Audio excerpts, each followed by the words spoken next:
গরুর খামারে খরচ কমানোর জন্য ঘাস অনেক প্রয়োজনীয়, যার কারণে আমরাও আমাদের খামারের খরচ কমানোর জন্য ঘাস চাষ করেছি। তাই আজকে আপনাদেরকে দেখাবো যে আমাদের ঘাস কেমন হয়েছে এবং আমরা কতটুকু জমিতে ঘাস চাষ করেছি, সেটা আজকের এই ভিডিওটা আপনাদের মাঝে দেখানোর চেষ্টা করব ইনশাআল্লাহ। তাহলে চলুন দেরি না করে ভিডিওটি শুরু করা যাক। আসসালামু আলাইকুম সকলকে, আশা করি সবাই ভালো আছেন এবং আলহামদুলিল্লাহ আমি আল্লাহ তাআলার রহমতে অনেক ভালো আছি। গরুর খামার করতে হলে আপনাকে অবশ্যই ঘাস চাষ করতে হবে, এতে করে আপনার খামারের খরচ অনেকটাই কমে আসবে, যার জন্য খামার করতে হলে ঘাস চাষ করা অনেক প্রয়োজনীয়। আপনারা এখন এই মুহূর্তে যে জমিটি দেখতে পাচ্ছেন, এই জমি থেকে আমরা আপাতত এখন ঘাস কাটতেছি আমাদের গরুর জন্য, যেহেতু আমাদের গরুর সংখ্যা একটু বেড়েছে আগের তুলনায়, যার কারণে ঘাস অনেক বেশি লাগে আগের তুলনায়। আর এই জায়গায় কিন্তু আমরা অনেকটুকুই ঘাস লাগিয়েছি, এর আগে এই জমিতে ঘাস লাগানো হয়েছিল না, এবারে প্রথম এই জায়গায় ঘাস লাগানো হয়েছে। তো এই জায়গায় দেখতে পাচ্ছেন আলহামদুলিল্লাহ কত সুন্দর ঘাস হয়েছে, যার কারণে আমরা সার এবং পানি নিয়মিত দিই, যার কারণে ঘাস আরো সুন্দর হয় বা ভালো হয়। ঘাস চাষ করতে হলে আপনাকে অবশ্যই ঘাসের ভালোভাবে পরিচর্যা করতে হবে, তাহলে অবশ্যই আপনাদের ঘাস ভালো হবে। এই জায়গায় দেখতে পাচ্ছেন আমাদের এই জায়গায় এক একটা থোপ কত বড় হয়েছে, শুধু এই জায়গায় না পুরোটা জমিতেই আলহামদুলিল্লাহ এরকম হয়েছে, মানে এরকম বড় বড় থোপ হয়েছে। থোপ বলতে ওই জায়গায় বোঝানো হয়েছে মানে একটা জায়গায় থেকে যতটুকু ঘাস হয়েছে, মানে একটা শিকড় থেকে যতটুকু ঘাস হয়েছে, এটাকে আমরা একটা থোপ বলি। যাই হোক, এই সাইড থেকে আমাদের ঘাস কাটা চলছে, মানে এই সাইডের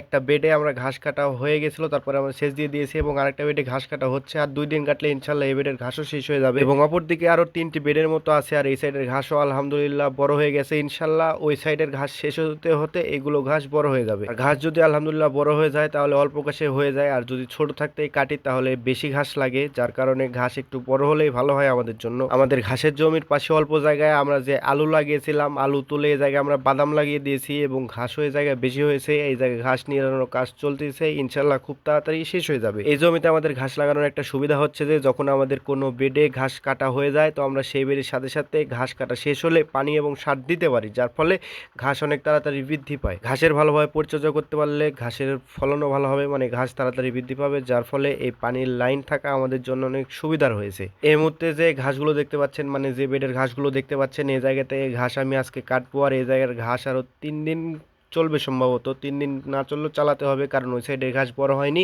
এই সাইডের ঘাস দিয়ে 3 দিন চালাতে হবে, নইলে ওই সাইডের ছোট ঘাসই কাটতে হবে। তো দেখতে পাচ্ছেন এই জায়গায় ঘাস কাটা আমার কিছুটা হয়ে গেছে, আরো কিছু ঘাস কাটতে হবে। আর আজকে আমি সকাল সকাল ঘাস কাটতে গেছিলাম রোদ ওঠার আগে, যার ফলে ঘাস কাটতে একটু কষ্ট কম হচ্ছিল, যদি রোদ ওঠার পরে যেতাম তাহলে কষ্ট অনেক বেশি হতো। তো যাই হোক, এই জমির ঘাস আপনাদেরকে তো দেখানো হলো, তো আমাদের আরো একটি ঘাসের জমি আছে, তো চলুন আপনাদেরকে সেই জমিটি এখন দেখাই। এটাই হচ্ছে আমাদের আরো একটি ঘাসের জমি, আর এই জমিতে ঘাস বুনতে অনেক দেরি হয়ে গেছিল, যার ফলে এই জমিতে ঘাস একবারও কাটা হয়নি এখনো, যার কারণে ঘাস অনেক ছোট আছে। আর ইদানিং যেহেতু অনেক বেশি গরম যাচ্ছে, যার ফলে এই জমিতে আমরা এখন সেচ দিয়ে দিচ্ছি এবং সেচ দিয়ে এই জমিতে আমরা সার দিয়ে দেবো, যাতে এই ঘাস তাড়াতাড়ি বেড়ে ওঠে। আর এই জমিটা যেহেতু আমাদের বাড়ির পাশেই, যার ফলে আমাদের বাড়ির মোটর থেকে এই জমিতে আমরা সেচ দিতে পারছি, যেহেতু এই জমিটা আমাদের বাড়ির পাশেই। ঘাস বোনার পাশাপাশি আমরা ঘাস লাগিয়েও দিয়েছি, মানে যে কাটিং গুলো আছে ওই কাটিং গুলো আমরা এই জমিতে লাগিয়ে দিয়েছি, পুরোটা জমিতে লাগিয়ে দিয়েছি, এতে করে ঘাস বেশি হবে। এই জমিতে যেহেতু কোনো ঘাস একবার কাটা হয়নি আর ঘাসগুলো অনেক ছোট আছে, তাই আপনারা খেয়াল করলে বুঝতে পারবেন যে ঘাসগুলো দেখতে অনেক সুন্দর লাগছে, সব ঘাস এক মাপে আছে,